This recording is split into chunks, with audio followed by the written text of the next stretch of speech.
Hello, welcome back to my garden. As you can see, it's getting thinner and thinner here in the no-cut flower garden. There's really, most of the zinnias are gone. There's really nothing left. I've been trying to hopefully eke out what's left of the zinnias for the year for the pollinators, but it's not, they're done. So I've been slowly but surely every day coming in, just cleaning up a little bit and preparing the space for winter. I'm not sure if you guys can tell, but along the hedge line there, I've got a layer of hay. Earlier in the year, I got a whole bale of hay from some relatives who overbought, and I was using it for mulching throughout the vegetable garden, whether it be in the beds or here in the in-ground beds. And it's worked beautifully. So I started putting a thick layer down on top of the back border over here. I still have quite a bit more cleanup to do. And of course, I have to finish cleaning up all the rows here, which will probably be happening over the next couple of weeks. But this isn't my goal today. Today, I have to start picking away at the flower garden because it's a much bigger space. So if you're new to the channel, this is my flower garden. It's 60 feet by 90 feet. It's huge, and there's a lot of plants here. But today we're gonna just focus on this section right here, and I'm gonna see what I can do to clean this space up. I've got my handy dandy cart. I've got a bunch of buckets. I've got gloves. I got pruners. As you can see, I have a pink mum. I have no idea what the variety is. I picked it up at Lowe's years ago. There's all sorts of flies, bees. I think I saw a wasp on here before. There's various spiders.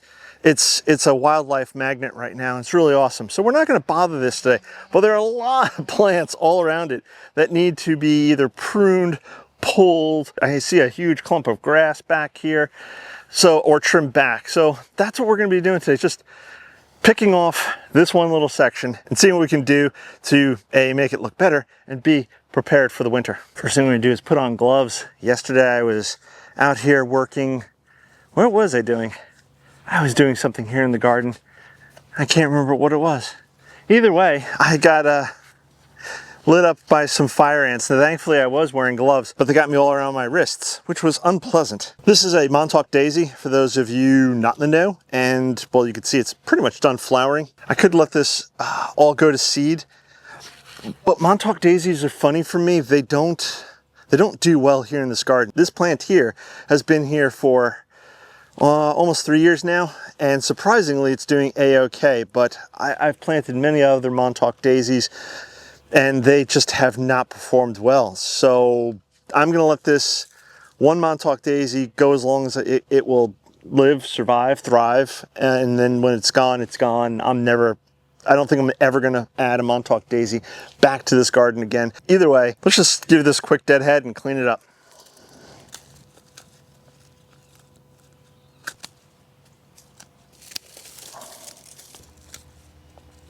You may notice all around here behind me, I have my gladiolus, and a lot of them are falling over.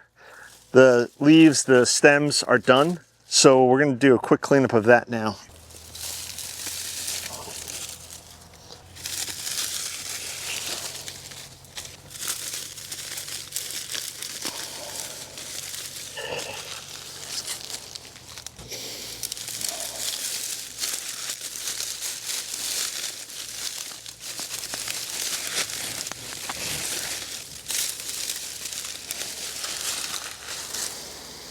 Right up front here, I have Verbena bonarosus, and the plants are pretty much done for the season. And what I've been doing lately as I walk around in the evening, usually, or during the day with Sophie, is I'll just take the seed heads and do this. This way, new plants come up next year, and I've been spreading to other parts of the garden as well.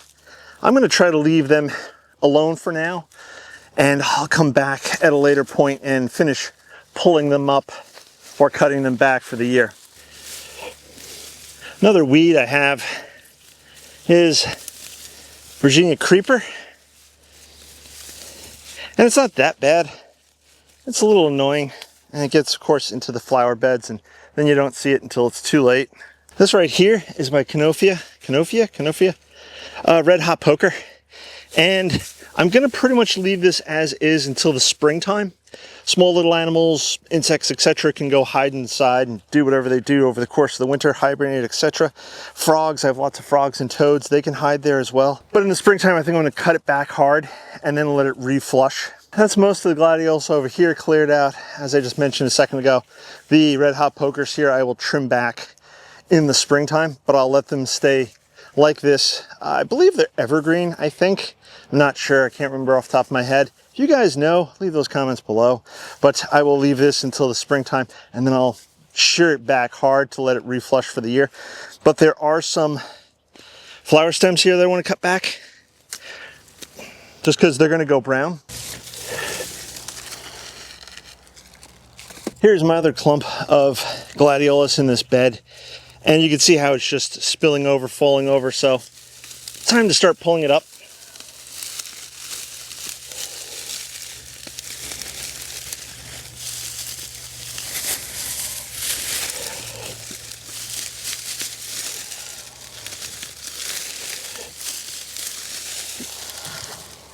Now, if you guys have grown gladiolus before, please leave those comments below. Let me know. But if you've never grown gladiolus before, they're an easy plant to grow.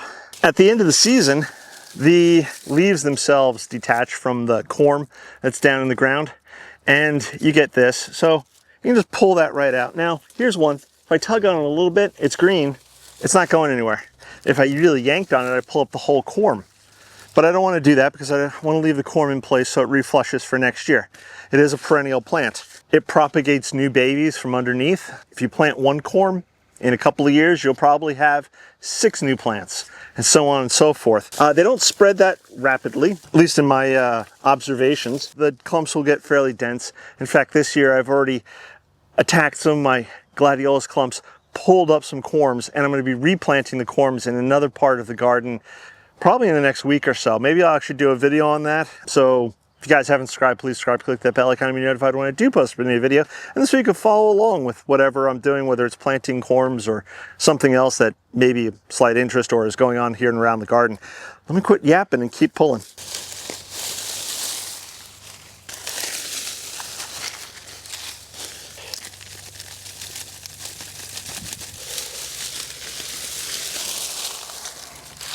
Over here, I have a mum, which I bought again from Lowe's, local big box store, and you can see it's looking really ratty, but there is good green growth and flowers beneath. So I'm going to try to trim that up and make it look like something.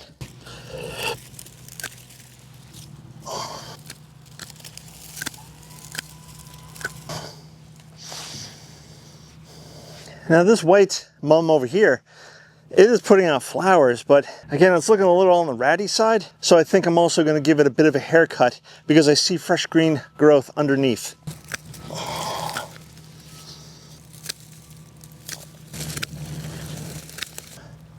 Another weed, dewberry. You probably heard me mention this before. The deer won't eat it because it's very thorny. I've trimmed both the white and the pinkish one there back, and I think it looks a little better. They will reflush, they will regrow over the next, I mean, there's new growth already. So I don't know if they'll reflower this year. We'll have to see how long the season itself lasts, but we will see. It's starting to really take shape. Now there is a clump of something back here, which I have to take care of. Ooh, and there's an ant nest back in here too, so I'm gonna have to avoid that. There's some sea holly. Coreopsis. There's a bunch of weeds. So I'm going to pull some of these weeds out first. And then we can see what we're working with. Oh, big clump of grass. All the other vegetation was so grown up around the area that I didn't see this grass. Otherwise, I probably would have pulled it when it was shorter, smaller. But that's okay. It's coming out pretty easy. I don't think the anthill is active, which is a good thing. So I think it's safe to step over here now, grab this big old clump of grass. Toss that. I've got Agastaches popping up here. I think this is a Veronica back here. Veronica, yeah, snow candles. You guys won't be able to see it. I just noticed it now. It's getting overwhelmed by this pink mum. So what I think I'm gonna have to do is either dig it up now or wait until the springtime. I think what I'm going to do right now, though, is really pull back this pink mum. It is spreading and it is semi-aggressive. Doing this, just ripping it out of the ground like this, doesn't really hurt. Oops, took the candle out, took the tag out. That tag back in there. I think I have another Veronica here. That one's not quite as buried, so I might leave that one alone. But I'm definitely going to have to look into if it's okay to transplant these now or wait until the spring. If you guys know when a good time to transfer or move Veronica is, please let me know in those comments below. I just want to come back in here, do a little bit more cleanup. Another Agastache growing here. Ooh, I got a coneflower. I got a lot of weeds. Dahlia. Let's see if we can get rid of some of these weeds here. So I had a dahlia break on me. That's sad. But what I'll do is I'll leave the stem in the ground. Hopefully there's enough of a tuber that it will either reflush this year or it'll come back next year. A couple of dahlias here. I think what I want to do next year is put a whole lot more dahlias in this space. These are just seed grown dahlias. I believe they're watercolor. That's the variety. So it's a mix. But they did pretty well here considering I really didn't give them that much attention this year. So again, I'm thinking next year, a whole lot more dahlias in this space. And if I plant a lot of the dahlias relatively close together, I'm hoping that they'll end up supporting each other. Now this variety only gets to about 2 foot tall, which is basically where they're at now. A little shorter than probably what they should be. This is another Agastache. I'm just going to cut this one back. I don't know about you guys, but I do sort of enjoy this time of year where the temperature's not too hot and you can work out here without having heat stroke. Doing a bed cleanup like this just allows you to really get down into the nitty gritty. We can really get down in amongst the plants and you can see what's growing. You just have one weed growing at the base of another plant. So I find it relatively enjoyable. Again, just being able to get down into the thick of it. I'm going to stop here for today. I still have a long ways to go, but I think we've made a pretty good dent. I'm kind of done with this space at the moment. I'm always looking and I see like another grass. I see another weed to pull.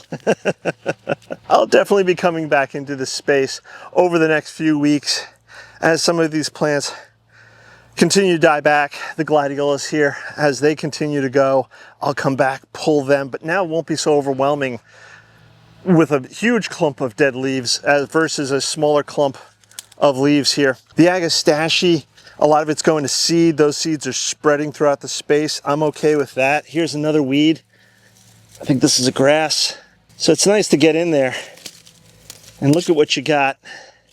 Get down in amongst the plants and really take stock of the flower bed itself. The pink mums, I've discovered now that they are a spreading variety of mum. And though they are absolutely beautiful, they can become a thug. The easiest way to deal with that, in my experience, is just grab them, rip them right out of the ground. They will grow back. I don't mean the whole plant itself, but along the edges, as you probably saw me doing earlier, is just grabbing and just ripping it right out of the ground. Another stem will grow, it'll root in, it'll continue to spread. I do want to see about moving the Veronicas because they're going to get overwhelmed by the sea hollies and the mums, definitely those mums.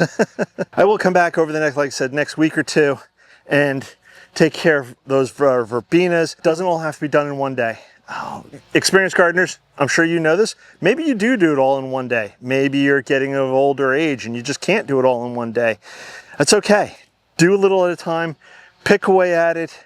I still have 2 90-foot long beds of a lot of this, of just getting in here and getting in amongst the plants, pulling out the weeds, looking at finding plants that got overwhelmed by other plants, thinning out some of the other plants. I may or may not come back at this point and do a mulching. There's still a lot of pine bark mulch that I use that's in the ground, on the ground, so I don't have to really worry about much of that. Down here in growing zone 8B, my ground doesn't freeze. We get frosts and we get freezes, but it never gets cold enough, long enough for the ground itself to freeze rock solid.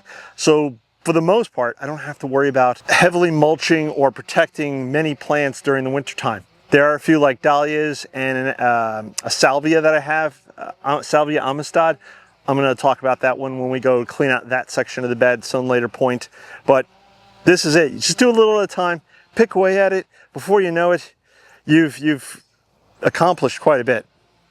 I think I've accomplished quite a bit. If you haven't subscribed, please subscribe, click that bell icon to be notified when I do post up a new video. And this way you can see what antics I'm up to, whether it's cleaning out something, maybe transplanting those Veronicas, maybe planting something else, or working on my potting shed. There's so many things that are happening here throughout the fall and into the winter, and even in the wintertime, doesn't stop around here. There's always something happening. So with all that being said, I got a lot of cleanup to do.